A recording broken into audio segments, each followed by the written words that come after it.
Assalamualaikum warahmatullahi wabarakatuh. Salam sejahtera untuk kita semua. Om Swastiastu, Namo Buddhaya, salam kebajikan. Selamat bergabung untuk rekan-rekan kelompok 5 sekalian pada pertemuan daring ini guna melangsungkan diskusi kita yang bertopik tentang toleransi dalam mencapai kerukunan antar umat beragama. Yang saya hormati semua rekan-rekan kelompok 5 Pendidikan Pancasila kelas 9 yang diangku oleh Bapak dosen Roy Fatslawi Ginting, SHMKM. Terima kasih sudah bersedia meluangkan waktunya untuk berkumpul dalam Zoom meeting ini. Perkenalkan, saya Wendy Hinjalingga dengan NIM 210306137 dari Fakultas Pertanian. Di sini sebagai moderator sekaligus pembawa acara kita pada hari ini. Untuk selanjutnya, saya persilahkan kepada rekan-rekan sekalian untuk memperkenalkan dirinya masing-masing. Waktu dan tempat, kami persilahkan. Perkenalkan, nama saya Raden Roro Irvina Sahira dengan NIM 210300076 dari Fakultas Pertanian. Perkenalkan, nama saya Novelin Panjaitan dengan NIM 210306117. Saya dari Fakultas Pertanian. Perkenalkan, saya David Cedir dengan NIM 21080802093 dari Fakultas Matematika dan Ilmu Pengetahuan Alam. Perkenalkan, nama saya Derikan dengan NIM 210802137 dari Fakultas Matematika dan Ilmu Pengetahuan Alam. Perkenalkan, nama saya Siti Nurlaili dengan NIM 210306012 dari Fakultas Pertanian. Perkenalkan, nama saya Markiano Barus dengan NIM 210306159 dari Fakultas Pertanian. Perkenalkan, nama saya William Harvey Claudius Saragi dengan NIM 210200434. Saya dari Fakultas Hukum. Perkenalkan, nama saya Oktaria Ginting dengan NIM 210306034 dari Fakultas Pertanian. Perkenalkan, nama saya Claudia Yanika Tangkubolon dengan 210907088 dari Fakultas Ilmu Sosial dan Politik. Terima kasih kepada rekan-rekan sekalian. Selanjutnya kita akan masuk ke sesi diskusi. Di sini ada beberapa pertanyaan yang sudah saya kumpulkan sebagai bahan diskusi kita pada hari ini. Kita langsung masuk ke pertanyaan pertama. Berkaitan dengan topik kali ini tentang pentingnya toleransi dalam mencapai kerukunan antar umat beragama. Menurut teman-teman, apakah arti toleransi itu sendiri dan apakah penting toleransi itu antar umat beragama? Yang sebagaimana kita ketahui di negara kita ini memiliki 6 agama yang diakui. Nah, bagaimana menurut saudari Novelin dan Leli? Waktu dan tempat kami persilakan.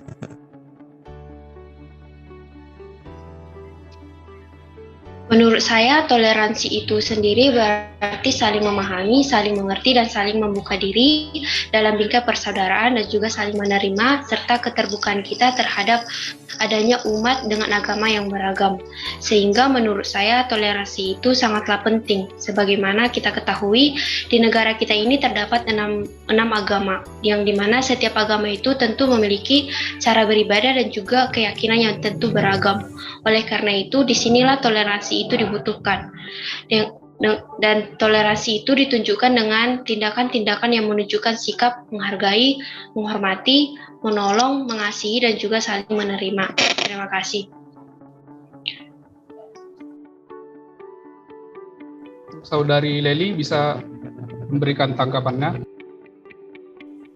Menurut saya, sebagaimana kita ketahui, toleransi itu adalah menumbuhkan rasa perdamaian dalam keberagaman di sekitar lingkungan. Adapun secara etimologi atau bahasa, toleransi yang berasal dari bahasa Latin yaitu tolerare, yang berarti sabar dan menahan diri. Sedangkan secara terminologi merupakan sikap saling menghormati, menghargai, menyampaikan pendapat, kepercayaan, pandangan terhadap sesama manusia, yang pada dasarnya bertentangan dengan diri sendiri. Jadi toleransi itu sendiri menjadi penting untuk diartikan guna mengawal kerukunan di tengah masyarakat majemuk seperti negara kita ini, negara Indonesia. di mana negara kita adalah negara unik dengan keberagaman budaya di dalamnya. Terima kasih. Baik, terkait pendapat Saudari Nopelin dan Leli tadi sudah cukup jelas ya. Kita mengetahui bahwa intinya toleransi ialah sikap saling menghargai dan menghormati antar sesama. Dan sikap toleransi tersebut penting antar umat beragama, yang dimana untuk menghargai perbedaan antar agama. Nah, kita langsung ke pertanyaan yang selanjutnya. Nah, dialog antar agama merupakan salah satu hal yang dapat dilakukan untuk mengembangkan toleransi beragama. Namun, mengapa manusia perlu melakukan hal tersebut? Nah, bagaimana pendapat dari saudara kami William? Waktu dan tempat kami persilahkan. Ya, terima kasih. Jadi menurut pendapat saya itu ya penting, sangat penting, karena bagi kita masyarakat khususnya warga negara Indonesia, kita harus bisa hidup rukun antar umat beragama dan menciptakan kedamaian serta dapat meningkatkan rasa nasionalisme terhadap negara kita sendiri. Jadi saya akan beri contoh salah satu toleransi antar umat beragama seperti pembangunan masjid yang dilakukan oleh warga beragama Buddha yang bernama Alexander Tanjaya. Tindakan dia tersebut itu merupakan contoh penerapan sikap bertoleransi yang saling menghormati dan menghargai adanya perbedaan agama sesuai dengan nilai-nilai Pancasila yang ada di negara kita. Dengan ini merupakan sikap yang harus diterapkan oleh semua warga bangsa Indonesia. Oleh karena itu sikap tersebut dapat memperkuat integrasi bangsa dan mencegah konflik karena ingin menolong dan ada rasa peduli terhadap umat beragama lainnya. Sekian dari pendapat saya. Terima kasih. Baiklah, dari pendapat saudara William tadi, saya bisa menarik kesimpulan bahwasannya dialog antar agama itu merupakan suatu konsep perdamaian yang dimana hal tersebut dapat mengembangkan sikap toleransi dalam diri seseorang maupun dalam suatu organisasi. Nah, untuk pertanyaan selanjutnya, menurut pendapat saudara Okta dan Markiano, bagaimana cara membentuk individu yang memiliki sikap toleransi dan rukun antar umat beragama?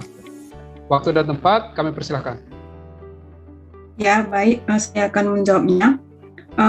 Sebagaimana kita ketahui, Indonesia memiliki agama yang beragam.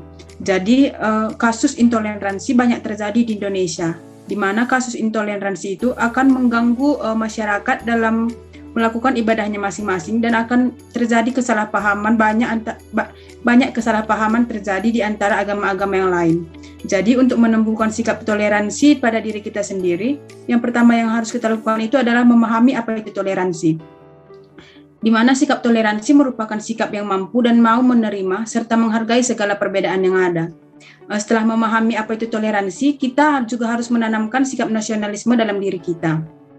Di mana kita sebagai warga negara Indonesia harus berpegang teguh pada nilai-nilai Pancasila di setiap kegiatan yang kita lakukan. Karena mengingat bahwa Pancasila merupakan dasar dan ideologi negara kita. Selain itu, kita juga harus bijak dalam menggunakan media, di mana kita sering melihat berita-berita yang sedang hangat-hangatnya. Kita tidak boleh langsung menyebarkan berita tersebut tanpa memeriksa kebenarannya. Apalagi berita tersebut adalah berita mengenai agama, di mana berita agama itu adalah berita yang sensitif di masyarakat. Jadi kita harus memeriksa dulu kebenarannya, baru memberikan informasi yang lebih lanjut lagi kepada khalayak yang lebih ramai. Selain itu, kita juga harus menjaga silaturahmi antar umat beragama. Kita bisa saling berdiskusi dan mengetahui ajaran-ajaran agama yang diajarkan, sehingga wawasan dan pikiran kita akan terbuka dan semakin luas. Dengan begitu, rasa saling curiga atau perilaku menghakimi orang atau kelompok dan sikap intoleransi tidak akan terjadi. Selanjutnya mungkin bisa ditambahi oleh saudara Markiano. Kerukunan umat beragama akan terwujud jika kita mampu mengembangkan sikap toleransi, artinya saling menghargai satu sama yang lain. Kerukunan antar umat beragama dapat terwujud dan senantiasa terpelihara apabila masing-masing umat beragama dapat mematuhi aturan-aturan yang diajarkan oleh agamanya masing-masing serta mematuhi peraturan yang telah disahkan negara. Terima kasih. Nah, dari pendapat yang dikemukakan oleh saudara Okta dan Markiano tadi cukup jelas ya. Dari situ kita dapat menarik kesimpulan bahwasannya untuk membentuk sikap toleransi, kita dapat melakukan beberapa hal seperti menumbuhkan rasa nasionalisme, bijak dalam bermedia, dan menjalin silaturahmi antar umat beragama. Untuk pertanyaan selanjutnya, seperti yang kita ketahui ada dua indikator toleransi, yaitu menerima dan menghormati. Untuk itu, contoh seperti apa yang dilakukan untuk kedua indikator tersebut untuk membentuk kerukunan antar umat beragama?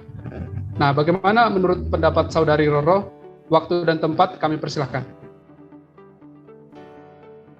Ada pun beberapa contoh ya untuk membentuk kerukunan antar umat beragama menurut saya. Pertama itu seperti hal dasar seperti menghargai hari besar agama lain. Seperti saya, misalnya contohnya kan saya beragama Muslim. Nah, saya menghormati juga hari besar, hari raya agama lain, tapi saya tidak ikut serta dalam peribadahan tersebut. Nah, kemudian itu tidak menghina dan menjelek-jelekkan agama lain, karena kan pada dasarnya setiap agama itu pasti mengajarkan kebaikan. Kemudian satu contoh lagi tuh kita harus memberikan memberikan kesempatan kepada agama lain untuk beribadah di tempat ibadahnya, serta memberikan mereka rasa nyaman dan aman saat beribadah. Dan kita tidak boleh melakukan sesuatu hal yang dapat membuat mereka tidak nyaman saat beribadah. Saya rasa sekian yang dapat saya sampaikan. Baik, terima kasih untuk Saudara Roro. Cukup jelas ya poin-poin yang dikemukakan. Mungkin kita langsung ke pertanyaan selanjutnya. Nah, kita mengetahui ada sebagian orang yang ragu dan pesimis akan peran agama dalam menciptakan kedamaian. Nah, hal ini karena mereka menilai sampai saat ini masih terjadi konflik antar umat beragama. Menurut Saudara Derek dan David, bagaimana menanggapi persoalan tersebut? Waktu dan tempat kami persilakan. Baik, kalau menurut saya sendiri, seharusnya sebagian orang tersebut harusnya tidak terlalu pesimis terhadap agama, walaupun ada beberapa konflik yang ditimbulkan oleh agama itu sendiri. Tapi di lain sisi, agama juga sangat berperan penting dalam pembentukan diri pada setiap diri manusia untuk menuju jalan yang lebih baik. Selanjutnya akan ditambahkan oleh Saudara David.